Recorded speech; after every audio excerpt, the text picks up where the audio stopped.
वर्ग दशम, जैसा कि आप देख रहे हैं, विषय हिंदी। आज इस वीडियो में जिस कविता के बारे में आप लोग पढ़ेंगे या इसका अध्यापन किया जाएगा, जिस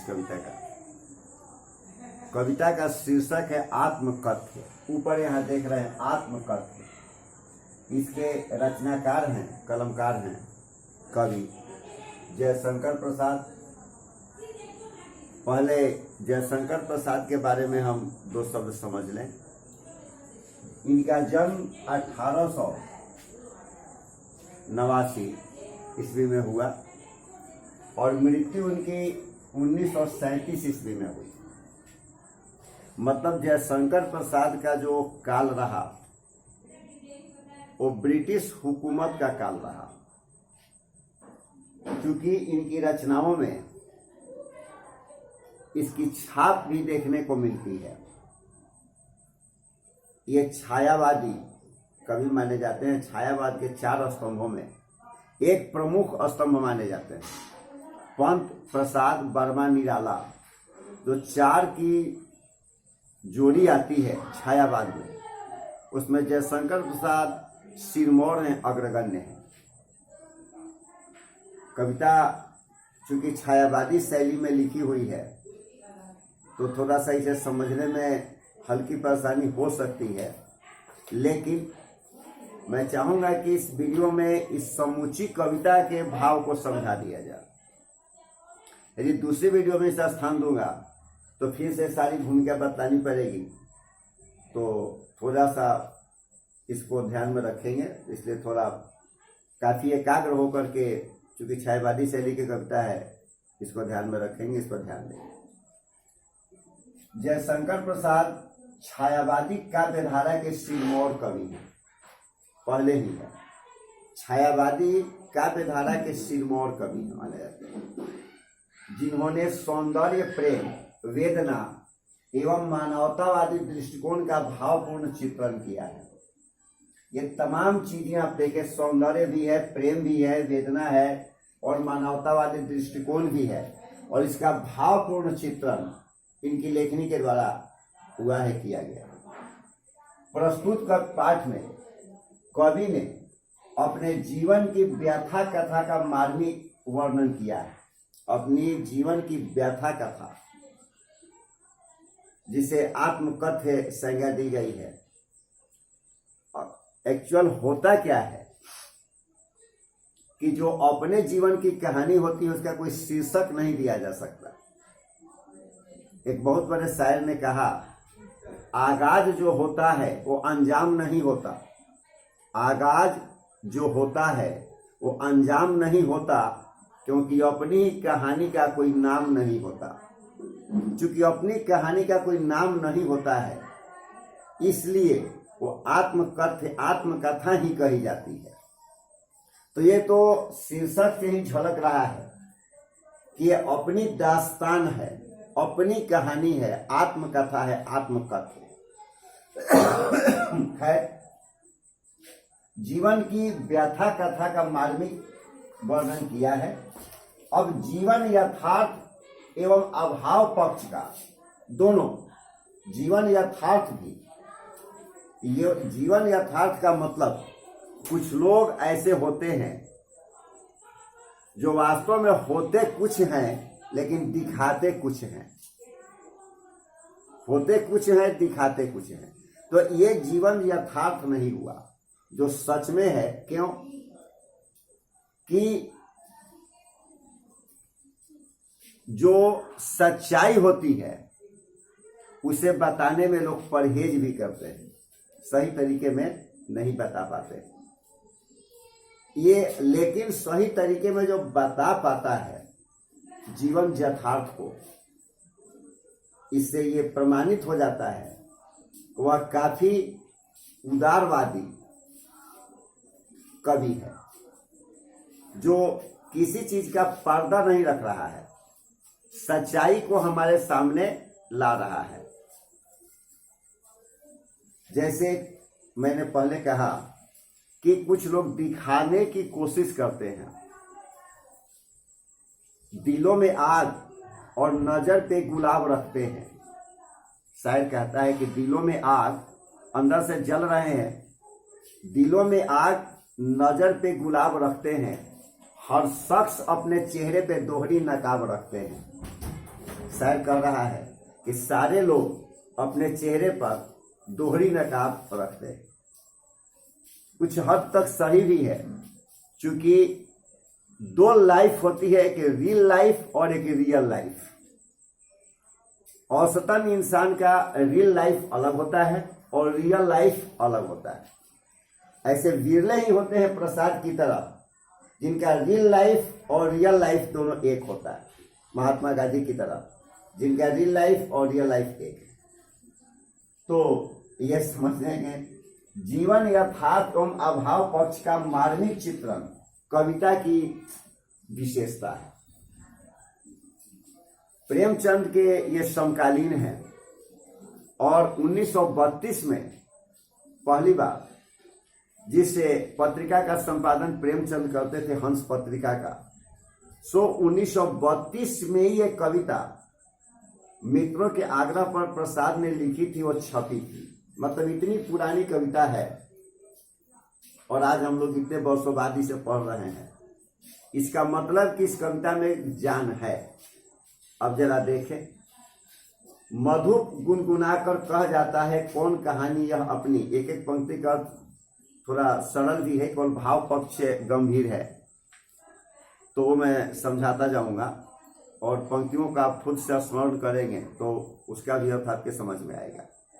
कवि कहता है कि मन रूपी जो उसका भंवरा है, मधु कहते हैं भंवरे को, गुनगुना कर पता नहीं कौन सी कहानी को कह जाता है। कवि के कहने का भाव है कि पुरानी बातों को यदि याद मैं कर रहा हूं तो उससे अंदर अंदर एक पीड़ा ही हो रही है, चुभन ही हो रही है, फायदा कुछ नहीं हो रहा है। इसलिए कवि बताता है कि पुरानी स्मृतियां जब सामने आ रही हैं तो उसका हृदय जो है सो दुख का अनुभव कर रहा है।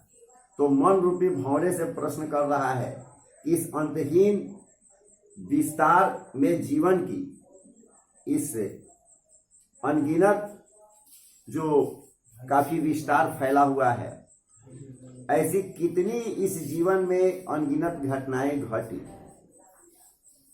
जिन घटनाओं की जानकारी जब लोगों को हुई तो लोगों ने मेरी निंदा की, मेरी हंसी उड़ाई, और इसे ही लोग आत्मकथा कहते हैं। कुछ लोग इसे बता नहीं पाते हैं, कुछ सच्चाई से अलग हटकर के बात कह जाते हैं, लेकिन मैं सच में कह रहा हूं कि ये सारी बातें मेरे साथ हुई। कभी निष्कलुष भाव से अपनी आत्मकथा को बतला रहा है और अपने मित्रों को संबोधित करते हुए कहता है कि मेरे विषाद युक्त जीवन के बारे में यदि तुम्हें जानकारी प्राप्त हुई, तुमने उसे जाना और उसका जो रसास्वादन तुम लोगों ने किया, इससे फायदा क्या हुआ? न तुम्हें कुछ प्राप्त हुआ और न मुझे तो कुछ प्राप्त हुआ ही नहीं। तो सचमुच में कवि अपने जीवन के साथ घटित घटनाओं को छायावादी शैली में व्यक्त कर रहा है और उन मित्रों को यह संदेश भी दे रहा है कि एक बात ध्यान रखना, मेरा जीवन रूपी घड़ा जो है वो बिल्कुल खाली है। इसलिए मेरी गाथा को सुनकर जो तुम लोगों को रसानुभूति का सुख मिल रहा है, अनुभव हो रहा है, सचमुच मानो ये सुख की अच्छी प्राप्ति नहीं है। फिर आगे कहता है, किंतु कहीं ऐसा न हो कि तुम ही खाली करने वाले, अपने को समझो मेरा रस ले अपनी भरने वाले। फिर कभी उसमें आगे बताता है, जैसा पहले उसने मित्रों से कहा कि इससे तुम्हें कुछ लाभ तो हुआ नहीं मेरे जीवन की रिक्त गाथा को सुनकर, लेकिन मेरा रस लेकर के स्वयं को भरने वाले तुम लोग मेरी इस व्यथा कथा से जो रस विभोर हो रहे हो, तो रस कथा से जो मतलब इसको सुन करके विभोर हो रहे हो, लेकिन ये इस विडंबना को तुम्हें स्वीकार भी करना होगा।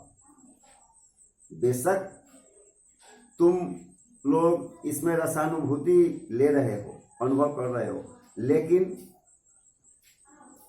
इसमें एक विडंबना भी है। कवि कहता है यह उपहासजनक बात ही होगी कि मैं सीधेपन की हंसी उड़ाऊं। कवि को अपने भोलेपन की भी काफी पीड़ा सहनी पड़ी है, इसका भी वो संकेत कर रहा है और कहता है कि ये सरलता का उपहास है, यह एक विडंबना ही होगी। यदि सीधेपन में की गई अपनी भूलों का लाभ उठाकर दूसरे लोगों द्वारा दिए गए धोखों की कहानी को सुनाता हूं तो यह बात भी विडंबनापूर्ण होगी। अब चाहे जो भी हो, जो यथार्थ है मैं उसी की बात को रखूंगा। फिर आगे कहता है उज्जवल गाथा कैसे गाऊं मधुर चांदनी रातों की। अब यहां से थोड़ा सा पक्ष अलग हो रहा है, क्योंकि आत्मकथा में दुख और सुख दोनों पक्ष होते हैं। कवि कहता है कि मधुर चांदनी रातों की स्वच्छ और कांतिमान कहानी में किस प्रकार गाऊं। चांदनी रात में खिलखिल कर हंसते हुए होने वाले वार्तालाप का मैं वर्णन कैसे करूं।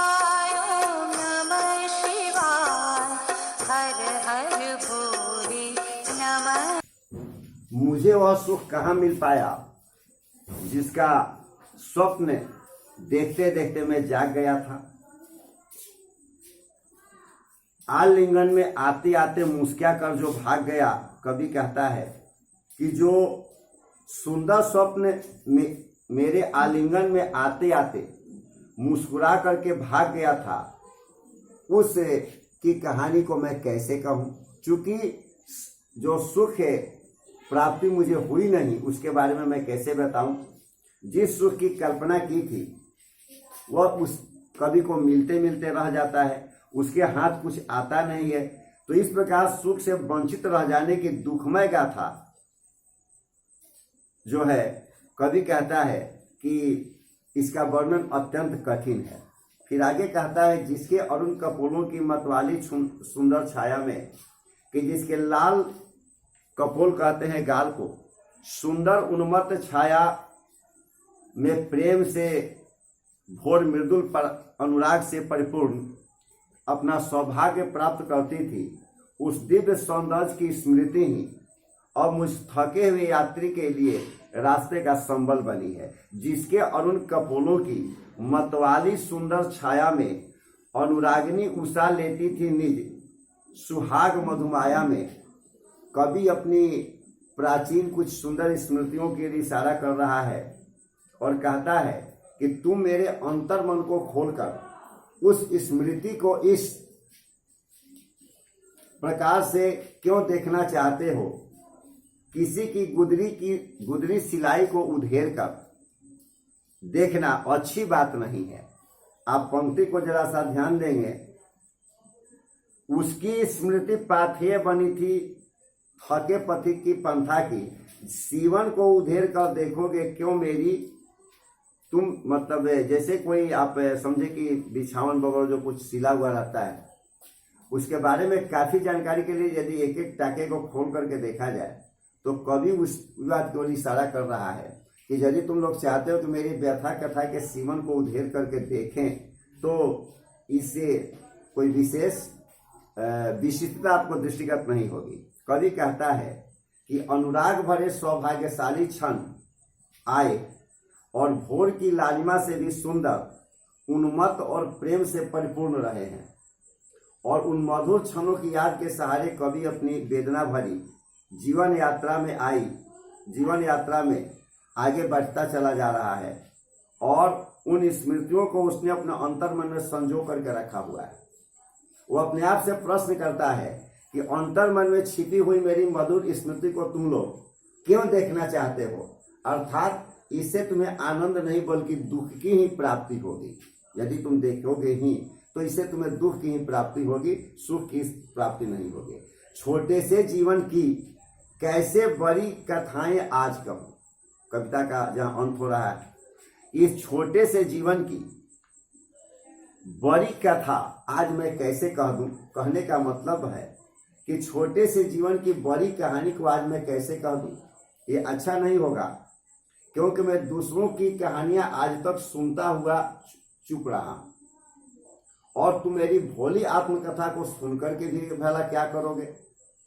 अभी उसे कहने का समय भी नहीं है, और मेरी मौन पीड़ा जो है अभी थक करके सोई हुई है।